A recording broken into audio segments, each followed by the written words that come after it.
Go to point blank.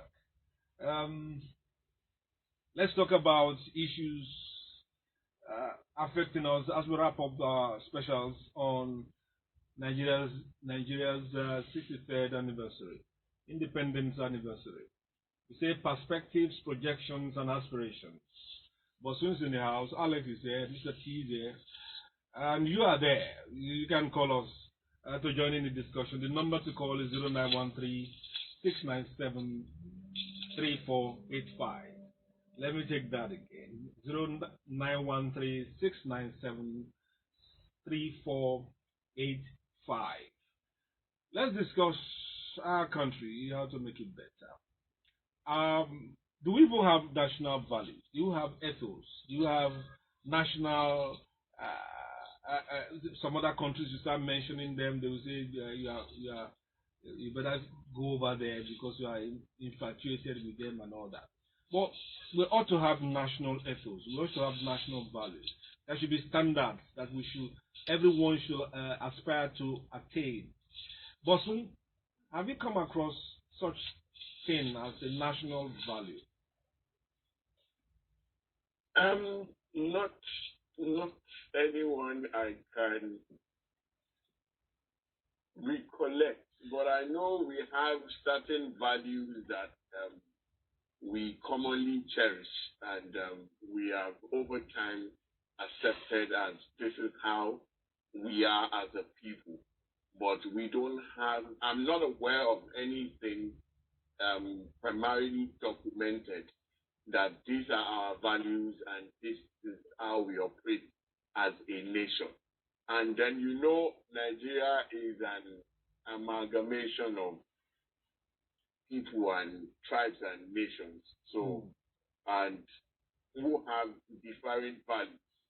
But there are certain common denominators that kind of bring us together. But as for national value, I am not aware of one. That this is who we are, this is what we stand for, this is what we represent. We don't really have that. And I think that is what has been responsible for the divergent views and acts and actions that people have been given to lately. And the average person sees himself not as a Nigerian, but sees himself more with his tribe. And and that is not to blame them, because with your tribe and kinsmen, you can relate in certain terms and regard. But as a Nigerian, you don't look at, I'm different from this person. They are from a different place, So we have some underlying values and ethos, but we don't have that national. I'm trying to put it in perspective now. That's something that binds us together as a people, that says, okay, this is our value, this is what we represent, this is what we stand for, this we will do when this happens. Collectively, we don't have. I am not aware of one. Let me not say we don't have. Okay, let me bring one into your notice. The ICPC, you know them. The ICPC, yes. the sister of EFCC. It's called Independent Corrupt Practices and Other Related Offences Commission, ICPC, in collaboration with the Office of the Secretary to the Federal Government and the National Orientation Agency. They created what they call National Ethics and Integrity Policy. There are 7 key elements that they think it obligates Nigerians, all Nigerians, to eschew or to follow or to cause them to reside in themselves. 1 is there should be human dignity. 2, voice and participation. 3, patriotism. 4, personal responsibility. 5, integrity. And 6, national unity. And finally, professionalism. Now, all these things sounds like gibberish. So, how do you define integrity? How do you define integrity when there's so much corruption? How do you define human dignity that most Nigerians, well, I would say most Nigerians, many Nigerians are excited about jungle justice, mob justice, They are very quick to tear clothes of people. They assume that they have stolen something, especially women. They will strip them naked. They will start beating them. Before you know it, they put tires on their neck. How do you define human dignity when we watch unfortunate victims of road accidents and take their pictures, filming them while they are crying for help, while they still have breath in them, and we film them and we say, wow, this is very trouble, this is very trouble, this is very how do they say it, ghastly, this is very fatal, and it's not fatal. The man is still breathing. How do you define professionalism when we have so many cases in court of how the bank workers defraud their customers, when roads that are paid for completely are not completed, or within 3 weeks they start having huge potholes? How do you define voice and participation when they go on protest? You don't support them with security. You shoot at them, or you threaten to shoot at them. How do you encourage voice and participation when they speak on social media? You condemn them, and you say they are talking rubbish and they are unruly because they say things that you don't like. How do you define all of these things? Patriotism. How do you develop your mindset to be patriotic in a country that appears not to care about what you care about? I can go on and on and on about this. How do you define personal responsibility when even members that are the people defining or describing or structuring the policy are themselves deficient? And you can claim that they got to that position by some kind of hook and crooked ways. How do you define national unity when someone like Gumi will say a person that comes from a particular area where the original oil in making the whole thing, a whole city built, should not be part of it because it's not a northerner? How do you say because of my faith I should not be this? How do you say because of my state of origin? Why do we even have state of origin? Why do you still keep to all these archaic epithets as means of, and you want us to be patriotic? How do you do all those things, my gentlemen? When we live in this kind of situation, how do you have a value, whatsoever called? I hope I'm not shut you off. The one I can speak to is you're defining unity, and quota system is entrenched in the Constitution. Laws. It doesn't make sense to me, because that means that some people get some undue advantages. So for me, I feel as a people, we need to actually come out and say this is what we want, and this is how we want to develop. We need a developmental plan that, regardless of what party comes into position, the plan is well laid, and we know this is how we're developing.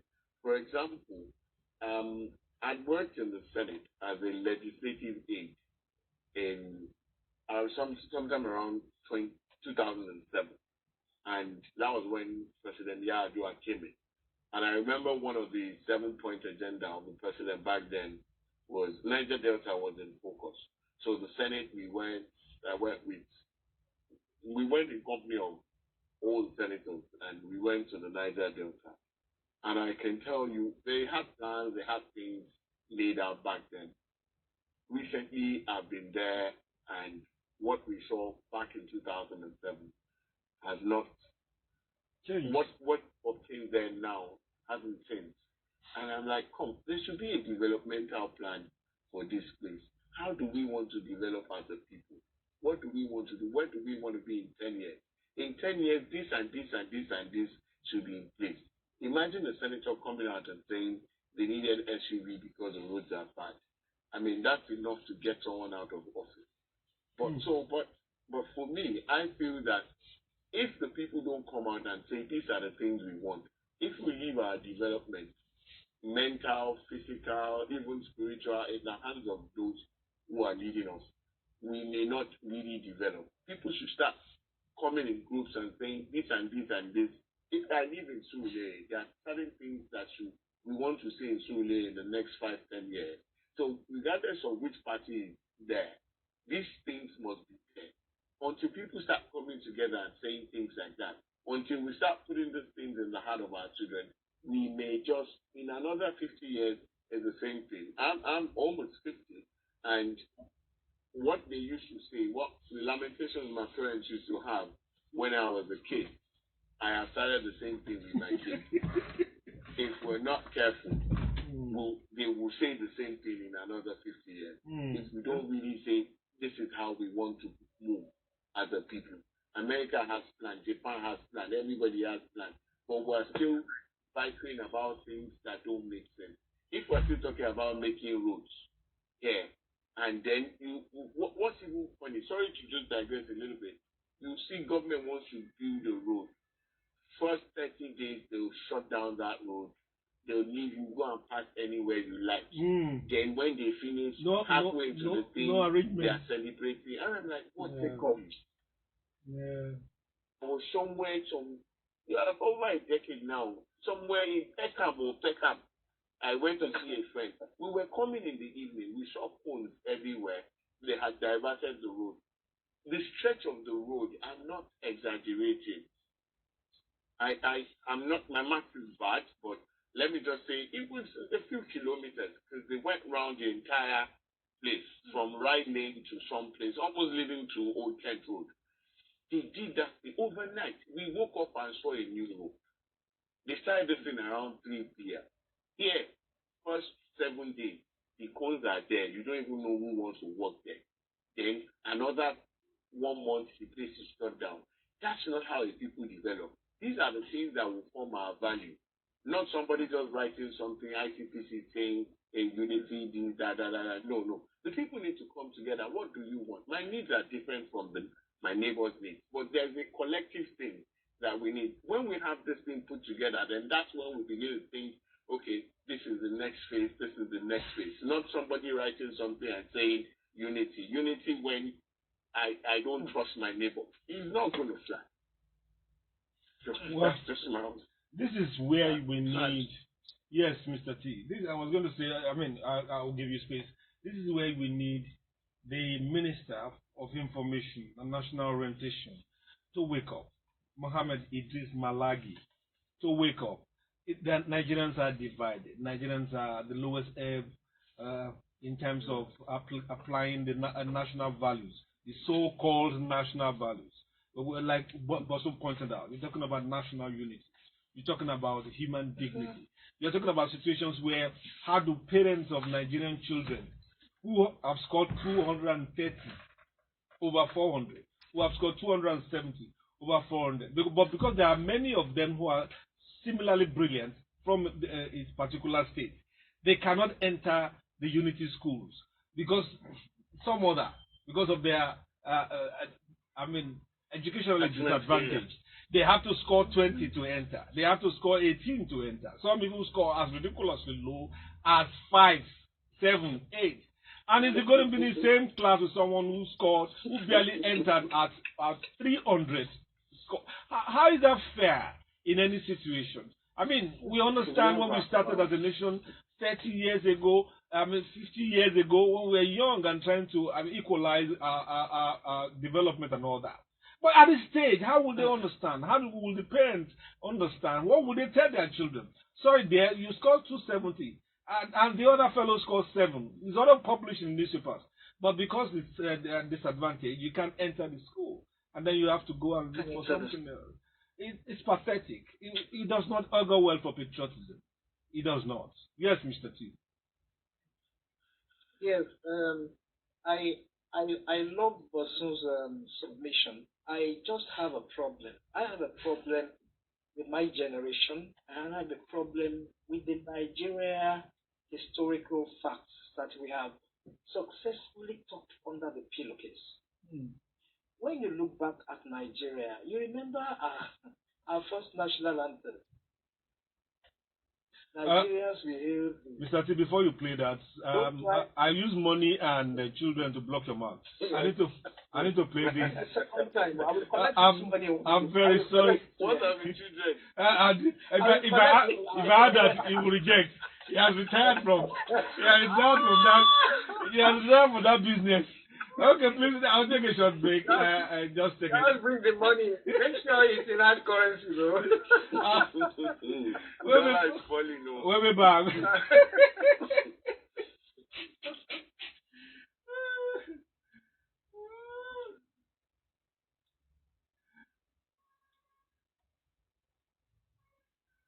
Oh, sorry, Mr. T.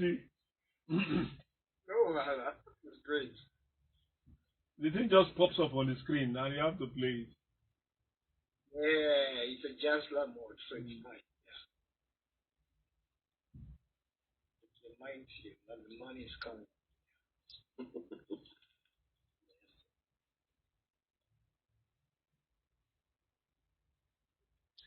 Let's try and wrap up in 5-10 minutes so we can do I would like to call Dayo Adeyemi, his last manager before he died, to chat with. Oh, okay, all right then. Let me. Are we ready to go now? No, just like 10 seconds more. I will launch you. Okay. All right. Okay.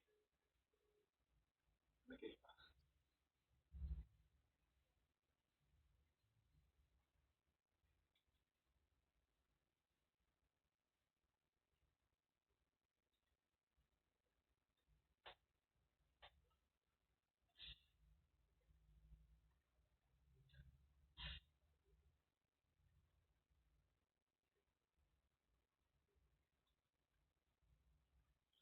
Well, since I use money and other pecuniary stuff to block Mr. T's mouth, I'm removing it now. So I'm retrieving it. You can shoot. No, fine. You have to make payment. Pass it to Bosso and take some to Alex. Okay, can we fire on Fudge? Please go ahead. Okay, now, you see, when we look back at those times, the way we have actually patterned our national anthem and the creeds were just for fun. The first one was more about though tribe and tongue may differ, in brotherhood we stand. Fine, okay? Now, goes on from there. Where are we talking about dignity? Dignity and other things came for the second anthem. If in a nation we can have two divergent views about who we are, how we are, where we are coming from, and what we should do in the future, then we have a very confused environment and society. I remember we've had national conferences in this country, I can't remember how many, talking about these issues, They brought people from the academia. They brought people who are very knowledgeable. God bless their souls. Many of them have gone to rest. Ask me one question. Where are the conference documents? Where are those things that we are read out as a people? We can't find them. Then a nation that wants to proceed in that light must be ready to talk about the history of its people. Go to schools these days. How many schools are really versed and deep in the art of explaining history, our history, to the children of today? That is extremely, very, very, very few. We don't have them. I also grew up with the issue of military schools and so on, and I wonder if it's still up in operation. Anybody sitting down there will say, what are these people? They are now talking. Let me explain some things to you. People who are talking today didn't have the opportunity of moving near the door where they could have been heard in those days. And what they would have won them over are the things that are happening. It's extremely painful, very painful, that the man next door cannot speak to me, even up until now, because I am from a different angle of the country. You go everywhere, everybody is still very conscious of where they belong, their religion, their tribe. We had television programs in those days that brought people together, masquerades of those days, that brought like Nigerians together. We still have a bit, but they are not doing more because people don't even want to listen to them or watch them. I honestly believe that orientation should start from the ages, not really from no people who are in government. They should begin orientation from their table, and they should start from there. Let them begin to think about orientation. But we cannot continue this way. We can never continue this way. Somebody told me about the general training that was organized, I think, in somewhere in France, I think. Nigerians were there, were part of it, and these Nigerians who were in their own way, they started arguing against themselves when it was discussing about national unity and enforcement of laws in their country. They started arguing in the class. They represented different parts of Nigeria, and they were all arguing against themselves. And the lecturers all stood there and were looking at them. We have a problem. And the problem, I think we have identified the problem. What do we do about it is the next move. We need to be very fair and candid. Corruption is one. Corruption, that corruption thing, I don't know where it came from. And look, again. I'm a man that I've used music all my life to explain things to people. Not less than 70% of the music materials I've used have been talking about corruption. How many of such songs did you miss out of Fela's repertoire? How many did you miss out of the Orlando Awards? Go back, way back. They have been singing about things like this. People just will dance to it. And nobody took anything into account. Nobody, we were just enjoying life. And the oil booms of those days also made it worse. And there was nobody to manage the money for us. We didn't have them. Maybe if we had, maybe some things should have been kept. But that's not even it. It's in our DNA, as a friend said. How do we wash out these things from the DNA? Our leaders have to be serious. They have to be serious. What can we do? We have tried. No, you haven't done anything. Orientation matters. Orientation is a different case entirely. It's not about what the dollar is saying against the naira now. If it's orientation, we go back to the schools. We go back to the homes. We begin to see how we can factor these things together. For me, that's it. Thank you, Mr. T. Gentlemen, let's as we wind down, let's talk about one of our major issues: the interplay between leadership and followership. Right? A lot of the followership complain about the quality of our leadership, but we can say the same of the quality of our followership. You can't have terrible leaders and expect that we have saintly followership. They came from them. So if you have bad leaders, it presupposes that they were once bad followers, right? You can't plant apple and expect coconut. You can't, right? But when you look at the area of people that we call leaders, most times I call them rulers because I don't think some of them, let me not say most of them, some of them understand what it means to be a leader, a political leader, a community leader, whatever leadership position you are in. Because when people hear leadership, they only think about the politics.